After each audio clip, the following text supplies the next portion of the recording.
let's pray this works because we have the video broadcasting live for, well, technically the second time, but it's actually going to be the first time that hopefully we all get it to work. I'm joined by Doo Crazy Editor-in-Chief Andrew Hall. Andrew, what's going on? Not much, Chad, the intern. We are excited to try some new things. We've got a new partnership in media, so we think we're going to be able to actually do video podcasts as well as the standard audio. So that's what we're trying out. We had a bit of a snafu last week, so we apologize for no podcasts. Hate to have let you down, but we did in fact record one, but we couldn't get the technology to work, so I guess we were more let down than anyone. But here we are. We're giving it a go, and we're without Daniel Palmer today. Chad, what's the deal with Palmer? Well, Palmer is actually in Atlanta. We could have even tried to do this thing live, but after bragging about the setup he has in his parents' house where his coffee was free, turns out his internet connection is not up to snuff. So Hall and I, for the first time ever, are going to try to take this thing ourselves. Hall That's and right. doesn't quite have the same ring to it, but let's see what we got. Yeah, not only that, but we're letting Chad take this bad boy for a spin as the host, which could get interesting because we have no agenda. Our real objective today is just to see if we can get the technology to work, but should be fun. The first ever podcast I recorded was just me talking into my iPhone, and that one turned out miserable, so this one's got to be better. Hey, you know what? We're about 20 in now, so I think it can only get better. Surely. But then again, you never know. Well, I would say the lack of a Doo podcast actually might be somewhat to blame for the loss last week. Is there? Am I crazy? I'd like to blame it on that. A couple things. I wrote a column on doodocrazy.net in which I kind of said I didn't know who to really put this game on. Wanted to blame the defense, but at the same time, the defense didn't turn the ball over 4 times, and I wanted to blame the offense, but at the same time, you're missing a lot of starters, and I wanted to blame the injuries. You can't really blame the injuries when your offensive line was totally healthy and Aaron Murray couldn't find time to throw the ball. Then I wanted to blame the coaches, but this wasn't like some Georgia games where you just feel like the players come out relatively unenthused. It wasn't like that. So then I blamed the fact that I wore the wrong shirt. We're 4-0 this year when I wear my black Georgia coaching polo, which ironically is the same one Mark Richt had on this week. And I busted out the old school Matthew Stafford jersey, which is now a Blake Sailors jersey. And I think that might have been part of it, as well as the fact that we could not publish a Duty podcast. I think we're to blame for that. Yeah, I think you're right in saying that pretty much everyone's culpable. I mean, I didn't arrive at the game until halftime because I was at a wedding the night before and woke up at about 11 o'clock in West Atlanta.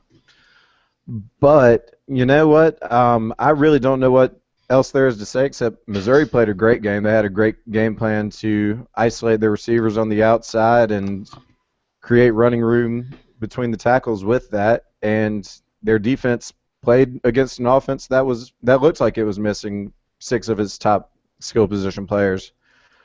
I really don't want to dwell on that anymore. You want to jump into this week's games? Because Yeah, I am. That sounds a little better. I'm definitely in favor of moving on. All right, well, we do have a pretty mean noon slate in the SEC this week as all of the SEC East contenders and Tennessee are actually in action right at that point. So let's jump right in with South Carolina at Tennessee. Now, Andrew, I know the Dogs had their own set of struggles in Knoxville 10 days ago. What do you see about this game that makes you think that it could end any differently for South Carolina? I'm actually really excited about this game. I think, to hear Tennessee fans, and I was up in Knoxville for the game, and I'm from East Tennessee originally, so I know a lot of folks there. To hear them talk after the Georgia game, you would have thought that they won and that they were the favorites in the SEC East following it. Don't remind them of the score. Don't remind them that Georgia lost a ton of players. And Tennessee fans, that was as close to a victory as you can get. And I realize they hadn't had a lot of success over the last couple of years, so maybe they're clinging to that.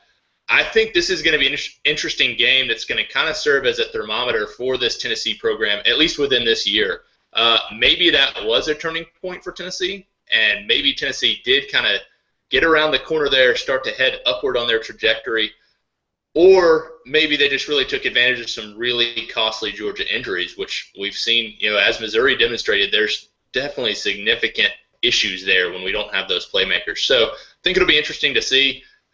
South Carolina is a team that I still can't quite figure out. Having seen them in person, they don't seem like they're that good. But, with Georgia sitting on 2 losses and missing a lot of personnel, I mean, South Carolina is still very much in the hunt in the East. And not only that, but with one loss, they're sitting in really comfortable pole position given the rest of their schedule this year. They could really make some BCS noise. So I'm interested to see what happens in this game on both fronts. Yeah, and I've got an article posting on DudeCrazy.net tomorrow, kind of breaking down the SEC East race a little bit and tying it back to how Georgia can salvage the season. But I just, I kind of want to pick Tennessee because I feel like it's going to be a whole lot closer than South Carolina's game at Arkansas, which you and I both picked as an upset last week. Yeah, we were almost right? Yeah, within 45 points, which is closer than my upset pick the week before, where I had Maryland beating Florida State. But overall, I think Tennessee probably still has the best offensive line in the SEC, but they played way over their heads against Georgia, and I just think South Carolina is going to come out and just assert either physical or just tactical dominance. Either way, I think South Carolina wins this game going away in the 10 to 13 point range. Yeah, South Carolina's defense is starting to come around a little bit, and while everyone's busy talking about Jadeveon Clowney and whether he plays or he doesn't play, whether he produces or doesn't produce, quietly those other 10 guys on the field around him are starting to build some momentum, starting to develop. And they lost 99% of their linebacker production from a year ago, so there was going to be some learning curve, and they're starting to become that South Carolina defense that we thought they would be. And if you can't just scheme away from Clowney, not just around him, but away from him, meaning the rest of that defense begins to step up, this could be a really good team because their offense has looked a lot better than most expected. Mike Davis is a good runner. It's going to be interesting. I do think they come away with a 2-score win.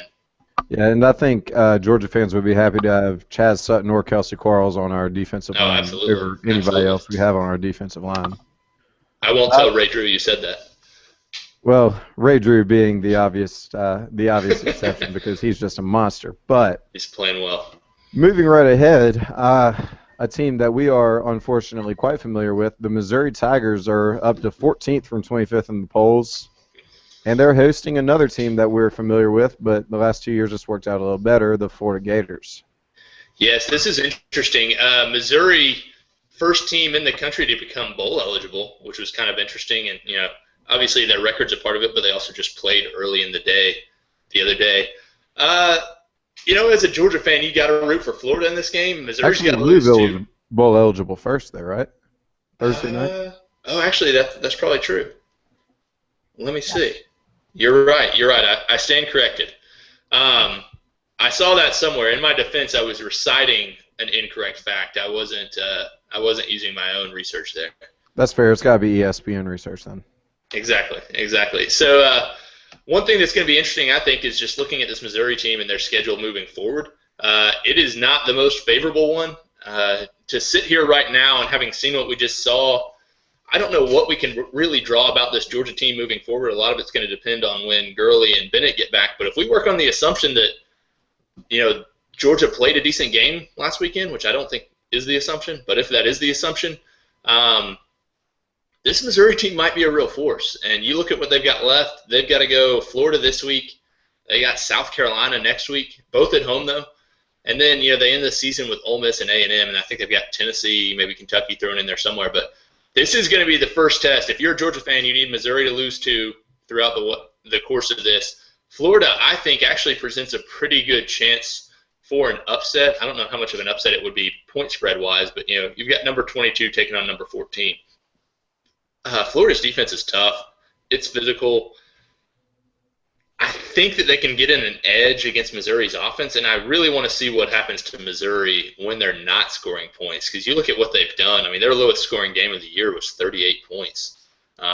They've gone over 50 twice. They've put up several games of 41, 45, things like that. I want to see what happens, if Missouri's in a fight and they're held even under 30 points, which isn't ridiculous for any team, but if they're held under 30 points, how does their defense respond against an admittedly mediocre Florida offense? Yeah, here are my things on that. I actually put the Missouri remaining schedule up on this screen share, so listeners, leave a 5-star review. Let me know if that works, and it will get read on the air. But they got Florida, South Carolina, and Tennessee coming to Columbia, Missouri, each of the next 3 weeks. Then they also have Texas A&M at home, but they're at Kentucky and Ole Miss. I think there's a reasonable possibility that they could actually finished pretty strong. I think 2 losses is probably going to be where they land, but I think it just goes to show that you don't really write off a team based on one season where its quarterback is hurt. Now, having said that, the same quarterback is hurt again. I don't think Missouri is going to find the same rhythm with Malk at quarterback that they had with Franklin. I mean, I saw a stat on SB Nation, I think it was today, where Missouri has 7 guys who have over 50 plays intended their way, which is either an attempted pass, a run, a jet sweep, a quarterback run, whatever. But, I mean, the balance on their offense really comes. I don't know if it's going to be because of James Franklin or if it's because of the scheme, but I just think they're going to run into a world of hurt without James Franklin for the second year. In addition to that, I think Florida is going to be able to run the ball on Missouri much like Georgia was. Mm-hmm. I mean, Florida will run the old 8 offensive linemen on the field at the same time against Missouri, who basically runs a Big 12 style 4-2-5, which is smaller across the board. I just think Florida is going to have more of a game like they had against Arkansas, win this one 23-17-ish range. But, definitely a game to keep your eye on this weekend, as it has obvious implications for the Bulldogs. Mm-hmm. Next, obviously we're going to skip the Georgia-Vanderbilt game and get some thoughts at the end because that's just the way we run. But we've got Auburn at Texas A&M. So, Andrew, Auburn's ranked this week, which, I think there's somebody who said they might be bowl eligible this year, and I'm just going to go ahead and take credit for that. It was me. It was this guy. It wasn't the guy that picked the Maryland upset? Yeah. I don't think Auburn's a top 25 or even top 40 team, but they've beaten who you put in front of them. Mm-hmm. The only thing I know about this game is I'm taking the over because Texas A&M still giving 6.5 yards per play on defense, and Auburn's not stopping Johnny Manziel. What do you think about this game? I'm thinking like a 48-41 type, just up and down the field like A&M experienced at Ole Miss last week. Yeah, I think there's going to be a ton of points, and the irony of that is even if this is a turnover-prone game, you've got a game where there's enough athletes on the defensive side of the ball where even if there were, say, 4 turnovers between the two teams, you still would probably see the same point output because nobody's stopping either of these offenses and they score quickly. So, let's say Auburn turns the ball over on the 40. It's not like it's going to take A&M more than 3 plays to score anyway. I think it's going to be pretty interesting to watch in this. Obviously, I'm with you. I don't think Auburn's going to stay in the top 25 very long. I think A&M wins. Something kind of, I guess, interesting is the AP poll for the first time ever has 8 SEC teams in it. Yeah. Ole Miss was really close to pulling off an upset, and you would have had 9 top 25 teams in the SEC, which would have been a little bit crazy.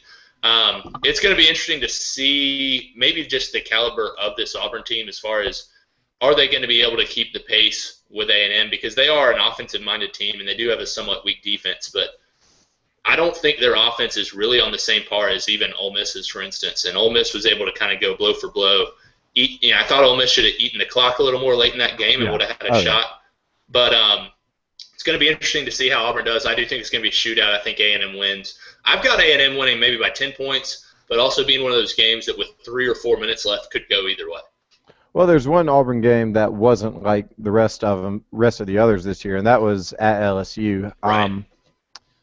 So you kind of wonder if it was the rain that kind of kept Nick Marshall out of the game in the first half, or if it was the hostile environment which he will face in Aggieland.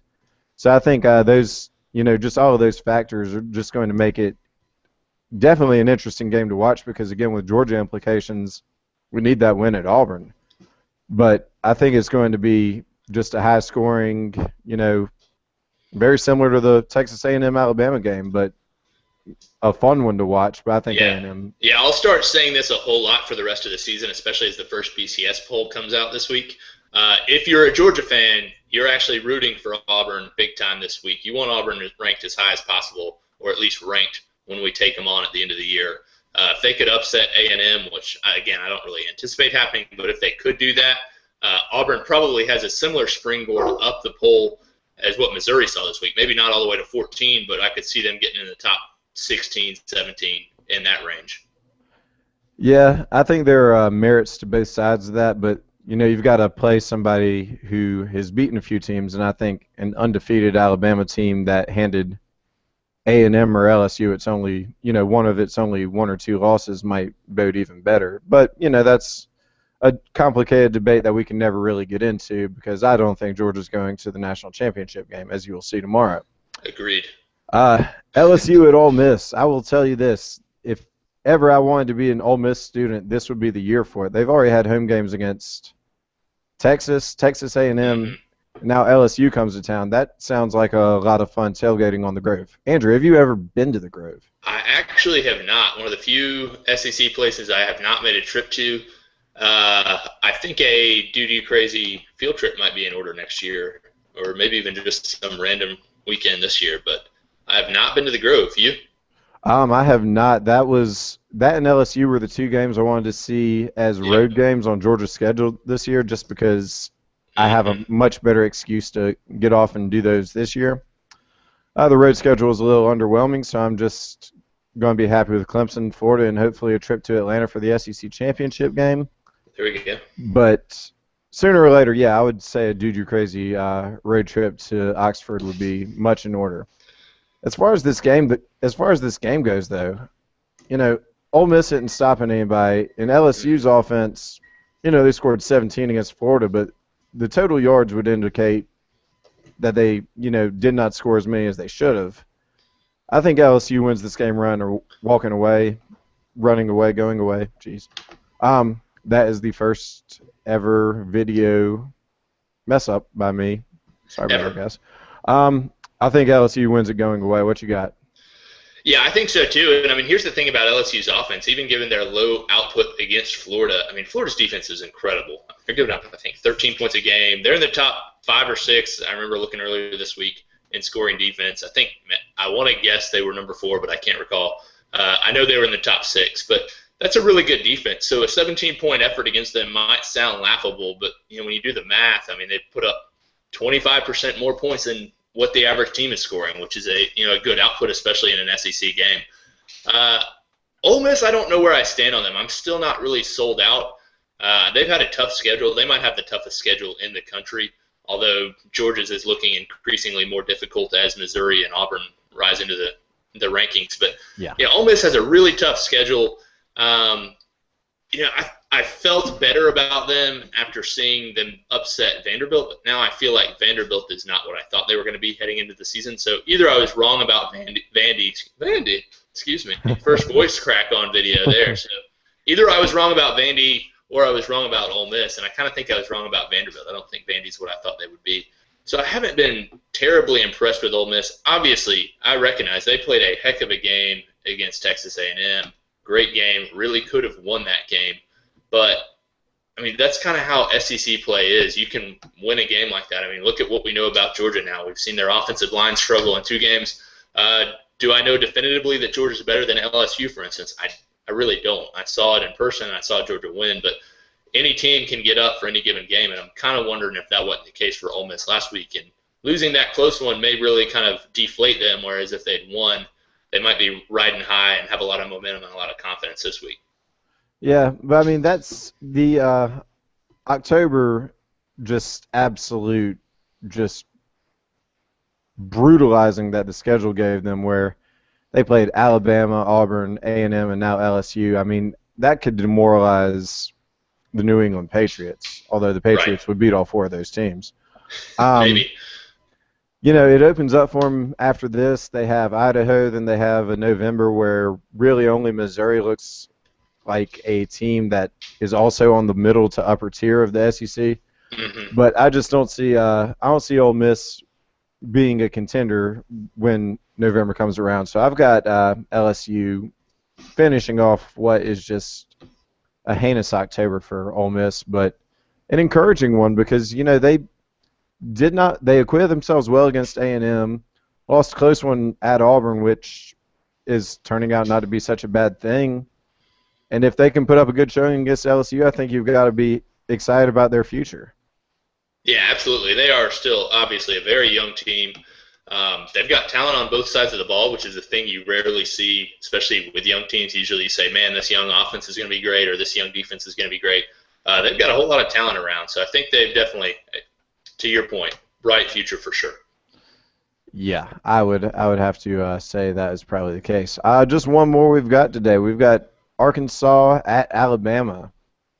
I remember going into last year, this was supposed to be the big matchup, and then pours one out for Daniel Palmer here, but our favorite subject of the Dude You podcast, Bobby Petrino, got in a motorcycle accident or something.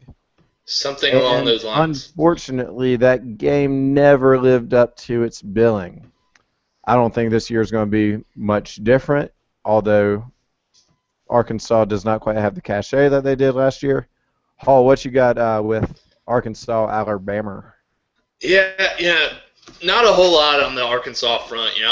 I was a little disappointed with what happened last week. I think, admittedly, maybe I was looking for the upset. I think I said on the podcast that never aired, if I can get over 1/3% confident in an upset, I pick the upset.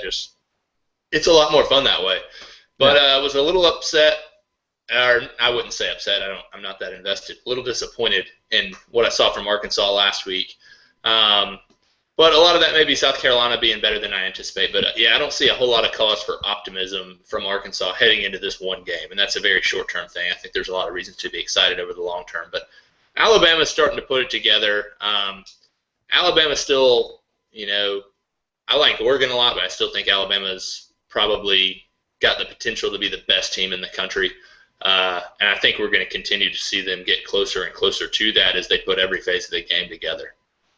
Yeah, I would have to agree with you on pretty much all points there. Alabama is going to continue to improve. I think they were honestly just bored the first couple of games of the season, but if anybody can fix that, I'd say it's the evil genius Nick Saban. I've got Alabama winning, in a very workmanlike 31-7 fashion as they usually do. And with that, I would say let's turn the clock right back to noon. We have the Georgia Bulldogs going to one of my favorite cities in the country, Nashville, Tennessee. Yes, indeed. Yes, indeed. While I will not be in attendance, I will be obviously watching that game with a lot more keen interest than the rest of the strong SEC noon slate. Hall, you got any good Nashville stories from your undergrad years or even more recently? Nashville, great town. I will say I don't know if I have any great stories. I will say what I really like about Nashville is honestly the really cliche touristy places are actually somewhat tolerable. You can go down on Broadway there, so to speak, and hit the cheesy honky tonks, and it's actually a decent time. You can get a cheap barbecue sandwich, you can get a cheap PBR, have a good time there. So Nashville's great. It's a good place. I agree. One of my favorite southern cities. It's close to Kentucky if you want to head up and get some bourbon while you're in the area. And Tennessee, if you are not the driver, you're allowed to drink in a car, which is kind of a perk that you can take advantage of if you're road tripping up there. But yeah, Nashville is great. Well, I did not know that about the state of Tennessee. That changes everything. I've been down on Broadway one time. Palmer would want to call me out with stories about that if he were on the podcast, so thank God he's not. But, yeah, any place where you can drink for cheap in a major metropolitan area, which I guess we're going to qualify Nashville as for purposes of the fact that we are a Southern podcast, it's one of my favorites. But going into this game, obviously we're extremely let down by pretty much every facet of the game that was played on Saturday. What are you looking for that needs to improve between Missouri and Vanderbilt? Because I think going back to playing a more traditional pro-style team is going to help a young defense be able to simplify its reads a little bit. But going in, what are you looking for to get this thing back on the right track? Yeah, I'm really looking for the play of both lines. I was really disappointed with the offensive line last week, and I kind of touched on this briefly, but Aaron Murray's missing weapons, and he didn't have time back there.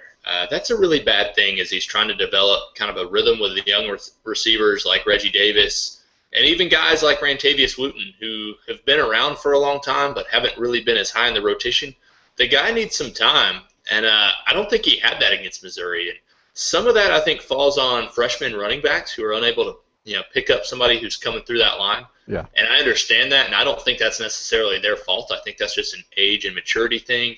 I don't think anybody thought J.J. Green, who many thought would be a defensive back coming into college, no one anticipated him being the starter at midseason of his true freshman year at running back. So it's hard to blame him or the coaching staff for that, but that was just kind of the scenario. So the offensive line has got to pick up its weight there, and I think they'll be able to do that against Vanderbilt. I mean, Vanderbilt's got a decent pass rush. I think they have 13 sacks on the year. Mm-hmm.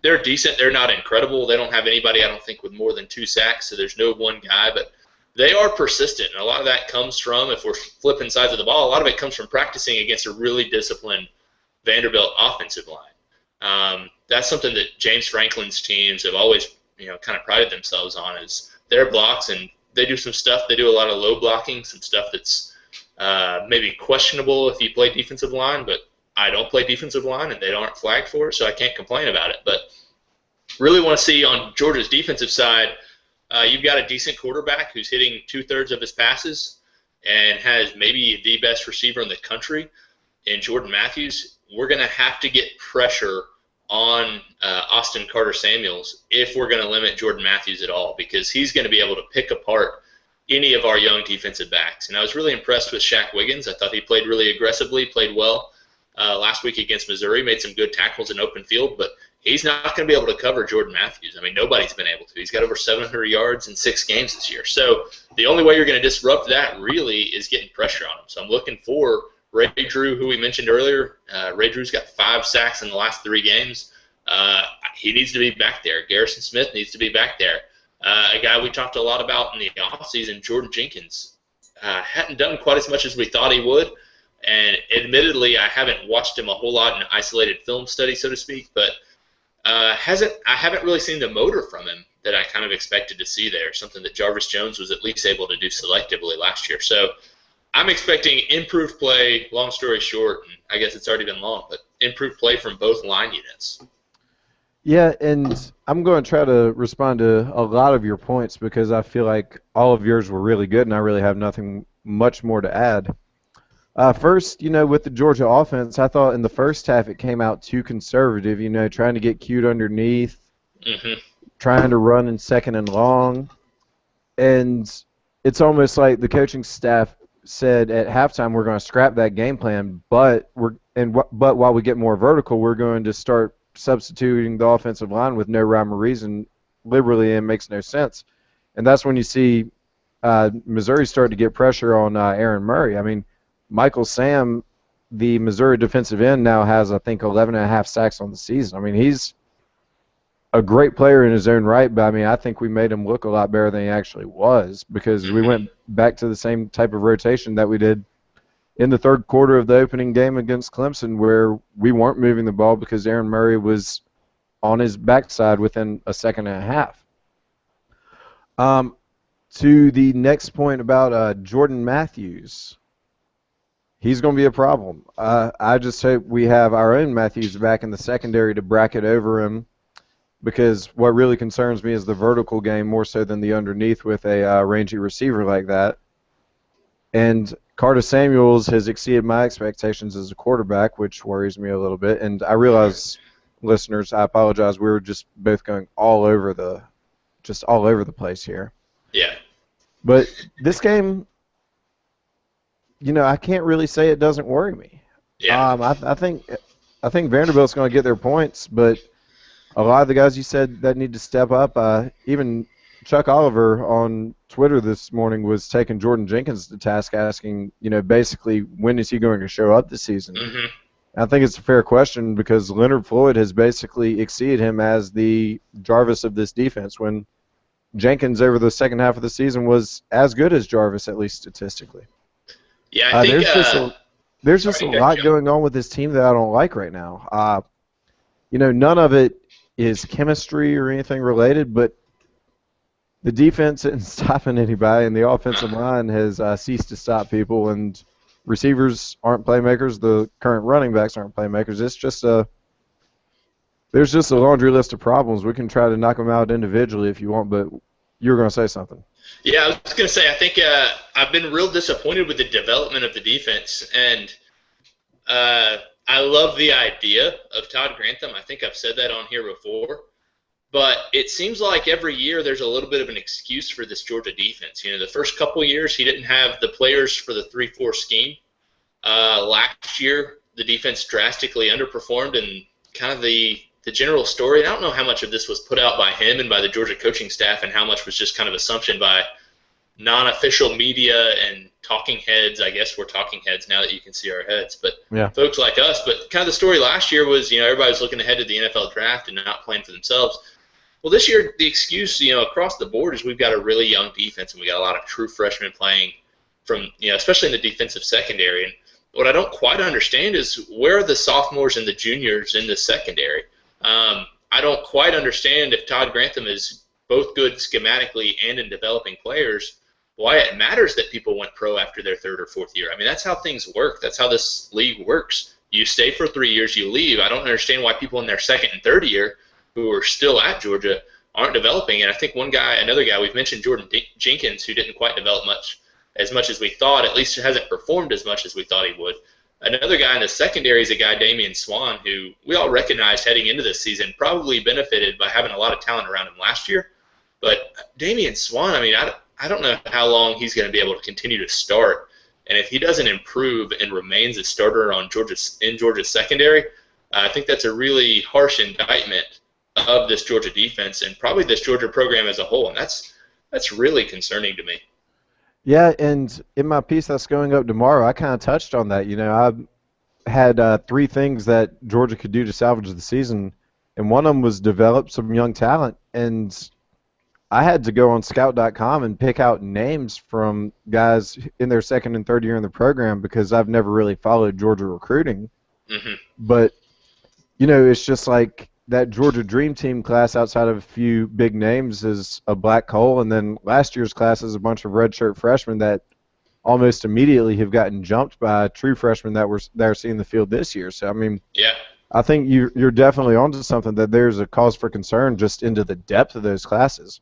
I see solid names like Xavier Ward and a couple of the other guys whose names escape me on the offensive line, but as far as the defense, it's almost like Grantham could have said, you know what, well, we have Jarvis Jones, we have John Jenkins, we have Bakari Rambo, everybody this year, we're not going to worry about recruiting quality replacements for these guys on the defensive side of the ball. I mean, as it relates to this game, I just hope that the system can be simplified a little bit just to get players in the right places where they're swarming the ball, because there were just numerous times last week where the defense was bailed out by Josh Harvey Clemens being in the right place in the flats, right, making a tackle in the open field, that if he doesn't make that play, that's a 30 or 40-yard completion or run. But, I would rather have the team just rely on putting hats on the ball and swarming the football than some complicated scheme that they don't understand. That's my concern going into the week for this defense, is that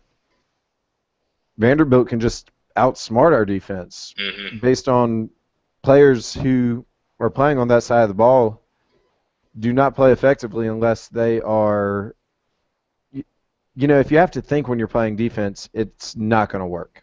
Yeah, I think one thing that's really bothered me is if you look at the bright spots of the defense, ironically, a lot of them are in the secondary. I've been really unbelievably impressed with Harvey Clemens when he's out there. I've been impressed with Trey Matthews when he's been out there. Shaq Wiggins has come out of nowhere the last 2 or 3 weeks and looked really, really good. But the common thread between those 3 guys, when they look good, they're reacting. They're not thinking. Far too often, you're seeing a safety out there on the field not moving. And that really concerns me, especially, and you saw that against Missouri several times, especially the wide receiver pass comes to mind right after Mock came into the game. Mm-hmm. And I get that's a trick play, but what I don't understand is it wasn't that the safety was out of position. It was that he was out of position because he never moved from snap to pass by the receiver. It wasn't like he ran up in run pursuit. It wasn't like he was playing run defense. It wasn't like he was in the box. He just didn't move. And that's Was the that most frustrating thing, and that seems like a sign of a defense that's thinking too much rather than just swarming the ball, like you're saying. was that Mauger or Moore? Because I remember watching both of them do that That was about Moore. 20 yards past the line of scrimmage over the course of the game. And They just both for did. the record, I did not rewatch this game. I was too frustrated. I will say, Yeah. to one of the guys who you just gave credit to on that play, Wiggins ran with the guy the whole way, had him Yeah. covered well. The The safety should have been over top. Yeah, the receiver just unfortunately was 6'5", 220 and made a better Right. play.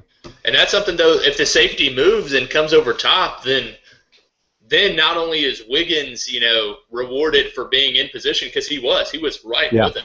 It could have been pass interference on Wiggins, to his credit. And that's a backhanded compliment, but really, I mean, he was right there.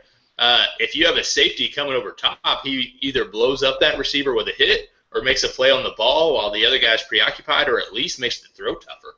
And instead, the safety was kind of planted on about the 10-yard line watching. Yeah, I mean that's a different game too, and I agree with you completely on the safety play. Harvey Clemens really is becoming more of kind of a seventh or eighth man in the box as kind He's of a lot hybrid like safety Ogletree was his linebacker. first year. Yeah, and I mean he was actually recruited, or he was Yeah. at least listed as a linebacker. But Yeah. with that you've got to have two safeties to be successful on defense, and without Trey Matthews, I think the lack of him has made a big difference. If we get him back this week, I'm going to feel a lot better. Yeah. But I still think I don't feel good enough to say Vanderbilt's going to score less than 24 points. Yeah, I do think that this can be a game that Georgia can simplify in a lot of ways. I mean, Vanderbilt doesn't have the weapons that Missouri has. Vanderbilt probably doesn't have the weapons that Tennessee has. So I do think this is something where I would love for the game plan to involve something along the lines of everyone keep an eye on Jordan Matthews and start seeing a little more swarming, so to speak. And at the end of the day, everything we've just said, I think, comes into play in this game. That if we're standing there thinking on defense, Georgia really can lose this game. Doesn't matter what the offense does. Doesn't matter if Gurley's back. Jordan Matthews is 102 yards away from being the SEC's all-time leading receiver. And that's with 6 games left in the season and him receiving less than 200 yards his freshman year. I mean, he's the best receiver statistically this conference has ever seen. And if you don't think that he is, licking his chops over this game and Georgia's secondary, you're totally wrong, because this is a game where if Carta Samuels has any time and Jordan Matthews does his thing, I mean, he can just run wild. I mean, really, a 200-yard game isn't out of the question. Yeah, and just to Matthews' credit, I mean, he's never played with an NFL quarterback. No. He doesn't play in a pass-heavy system like maybe a Michael Crabtree did at Texas Tech, and he's still putting up those numbers. I mean, against SEC defenses that are bracketing him. Everyone knows he's the guy. I mean, he is an incredible player, and I expect to see him taken very early in the draft in 2014. Moving on to our offense, I'm going to ask you a question that you have asked me numerous times. Who do you expect to see to step up on the offensive side of the ball this week? Reggie Davis. I think Reggie Davis is a guy that there was a couple plays last week where he looked open and Murray didn't see him or didn't choose to throw to him. And Murray kind of said something I saw in an interview. I think it was with Seth Emerson. Murray said something about how he should have had more confidence in his younger guys and kind of gone with the chemistry that they spent time last week building. I think they've got another week under their belt, and it's hard to blame Murray. He's a fifth-year guy throwing to a guy who's in his 5th game actually playing. So it's hard to blame him for not, throwing the ball that way a little bit more, taking some chances. But Reggie Davis is our best athlete remaining at the receiver position. He's not as big as Chris Conley. He maybe doesn't have the hands, but he is the guy who could come in, contribute now, and long-term, make a play for the starting spot of, say, a Malcolm Mitchell or Justin Scott Wesley next year. He's a guy that I really think has that level of talent just in his speed. And we've seen him. He's the Georgia record holder for the longest receiving touchdown at 98 yards against North Texas. So he's got that athleticism. He's a guy that I just think not only do I expect him to step up, but I think he has to step up. And if I recall correctly, he had one pretty key drop on a 2nd or 3rd down pass on the sidelines. Yep.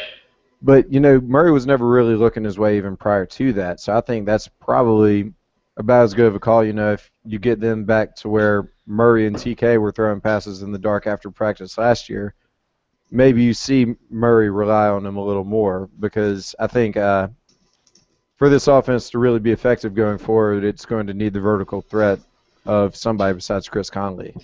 Rantavius Wooten's not going to get past you deep. Rhett McGowan's not going to get past you deep.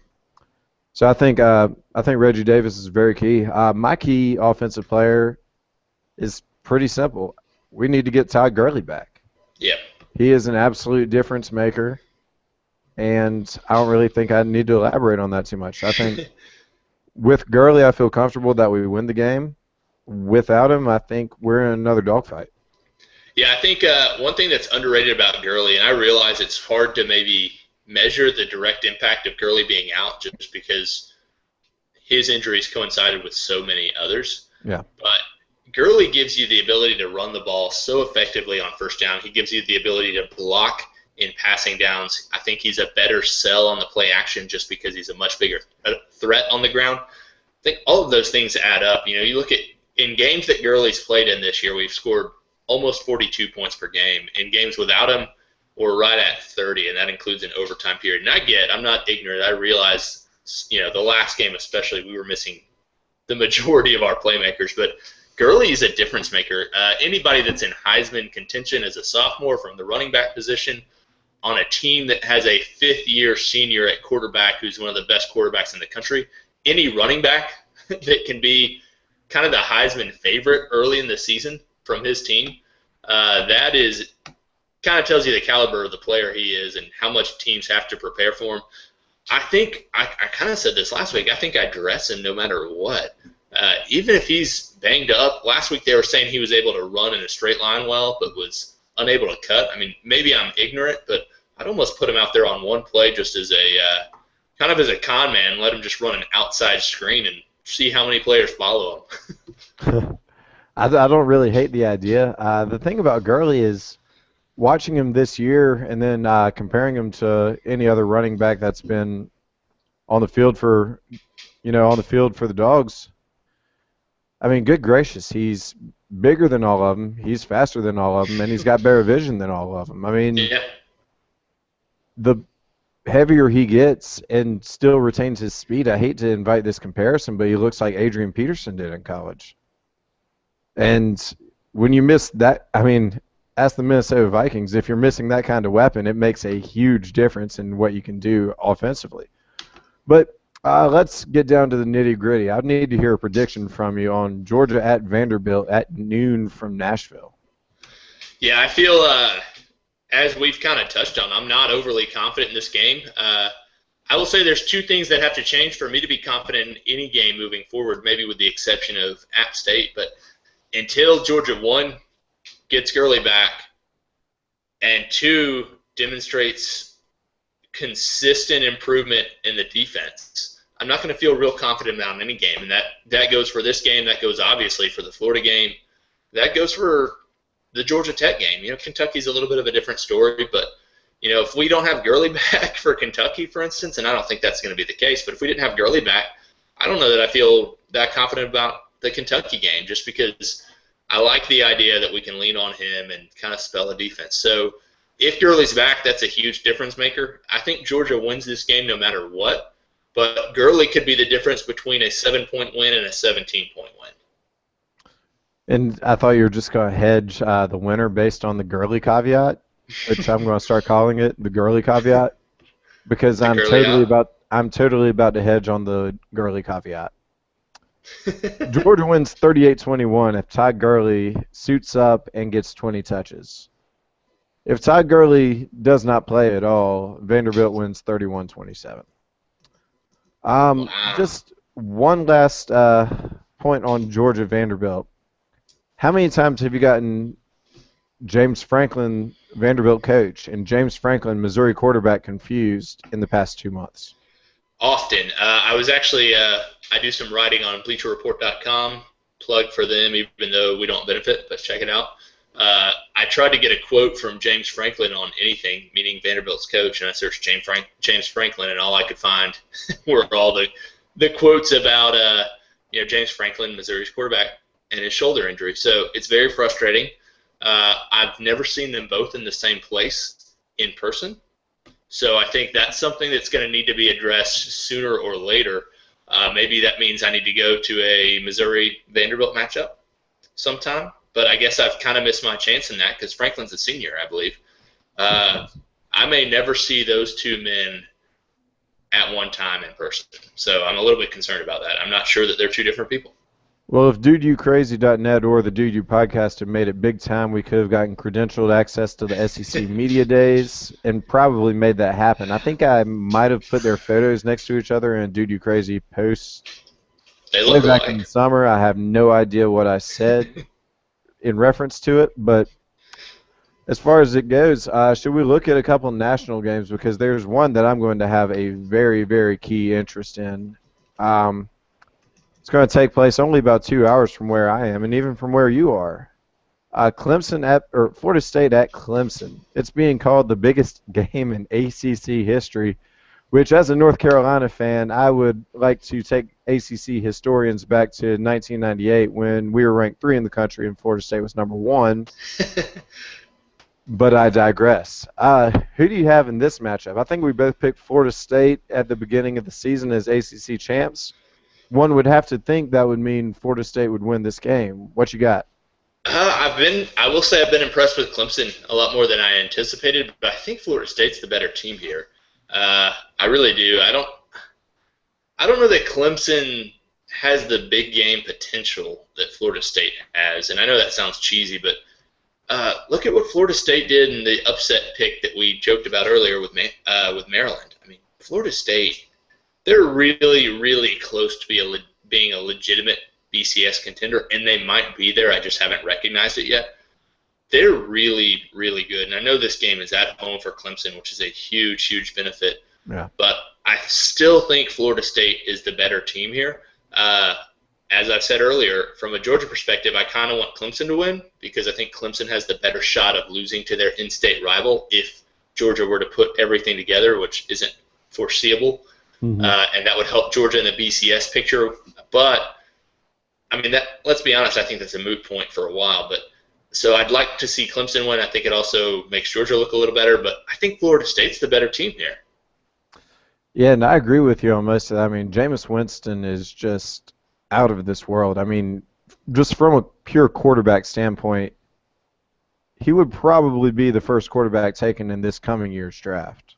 Yeah. I say that, well, I don't have to say probably. He would be the first quarterback taken in this coming year's draft. He's got talent all around him on the offense, even the offensive line.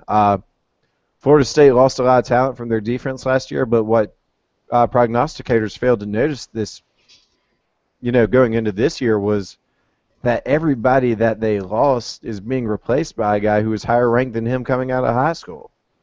And these guys have been on the bench. They've been to every practice for the past 2 and 3 years, and they, just like we said about the Maryland game, 63-0, that requires pretty much a perfect effort by both the offense and the defense.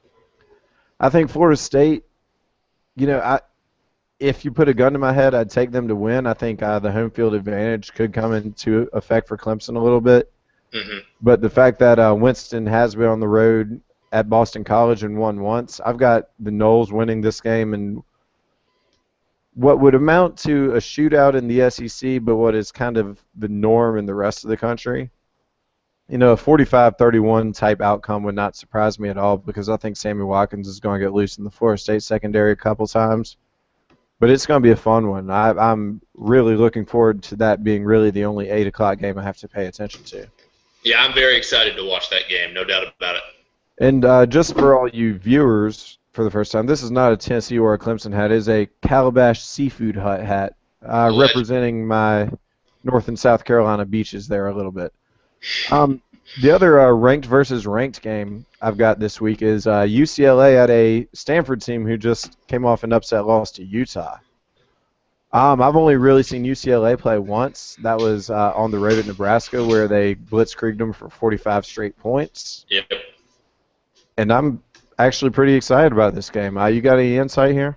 Yeah, I think this is going to be a fun game. I've actually enjoyed UCLA and what they've done. It's I feel like we see UCLA have early season success on occasion, but this actually seems like the real deal to me. I kind of feel bad for Stanford. I think they're a much better team than what we saw last weekend, and the shame of it is I think in the Pac-12, as good as Oregon is, losing a game like that to Utah kind of eliminates a lot of the national championship hype for them prematurely. And I really like what Stanford does fundamentally. They block well, they tackle well, all that good stuff. I think Stanford wins this ball game. I think they're better than UCLA. I think again, and a lot of it comes down to those fundamentals. But I think it will be, I think, a pretty entertaining game.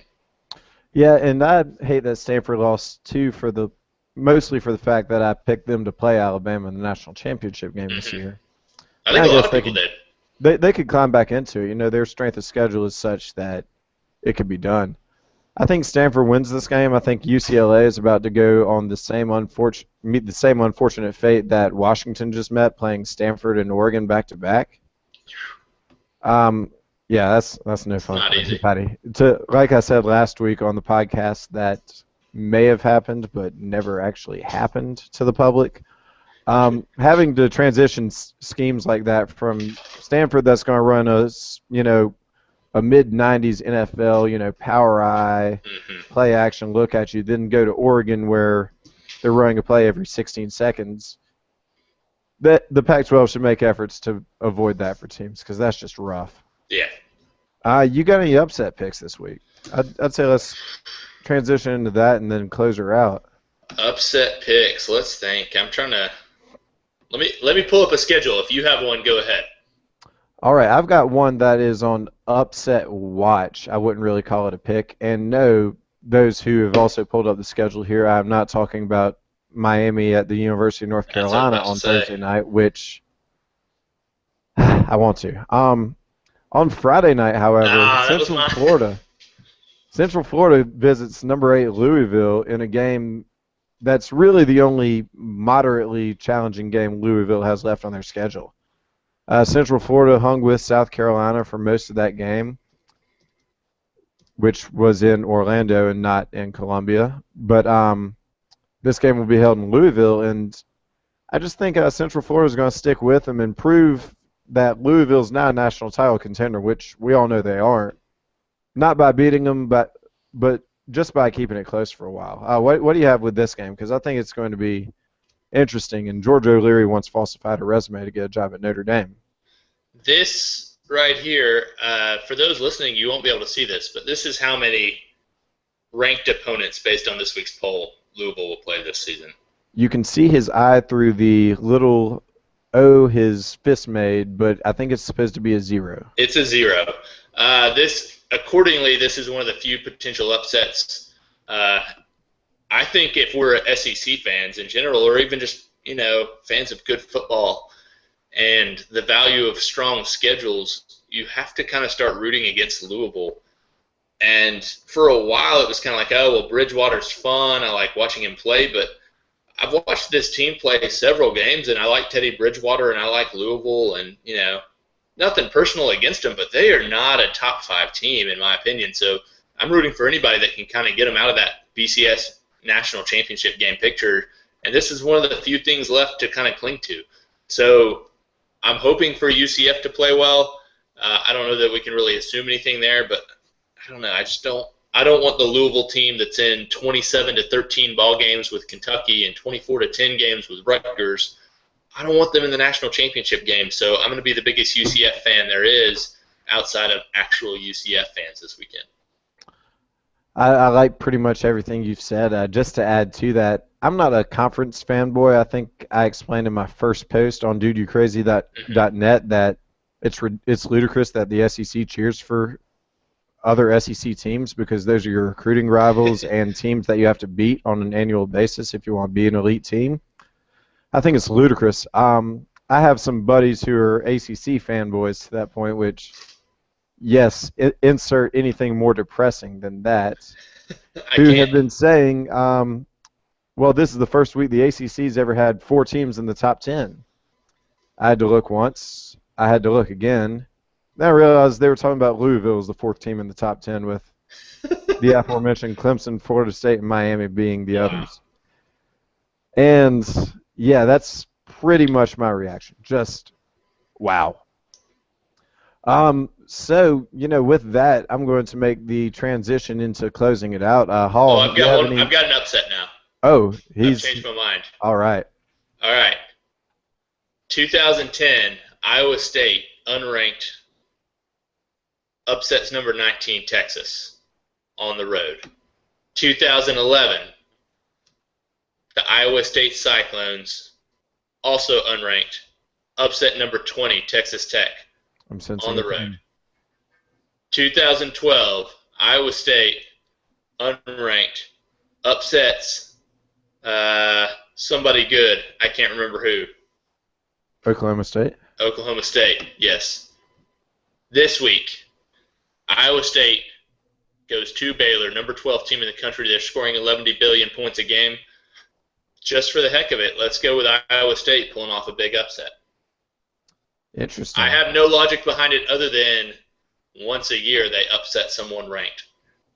That's it. I mean, that's linear progression as far as I know, and that sounds pretty legit. I mean, Baylor did not look great against Kansas State, and that was a game I was excited about watching them play. Decent opposition, but it was decent opposition that had lost to North Dakota State, and they still did not look great. Did you have some? I thought you had something else. No, that's it. I've got nothing. Well, in that case, as it's not as exciting of a weekend for me as was last weekend, do you have anything going on that's going to make up for that? Not a lot planned. I've got a friend, David Barry, who on occasion listens to the Duty podcast. David Barry's coming in town from Philadelphia, so I think he's crashing. I do have one parting note. I don't know if I can actually get this screen share to work on your video, but let's see if this works. And for those who don't see it, you'll just have to go to dudeyoucrazy.net, and I'll post this. Are you seeing the screen right now? I've got a black screen. It wants to switch to something. It wants to. It wants to. Whoa. Hold right on. here, you mentioned earlier a James Franklin side-by-side.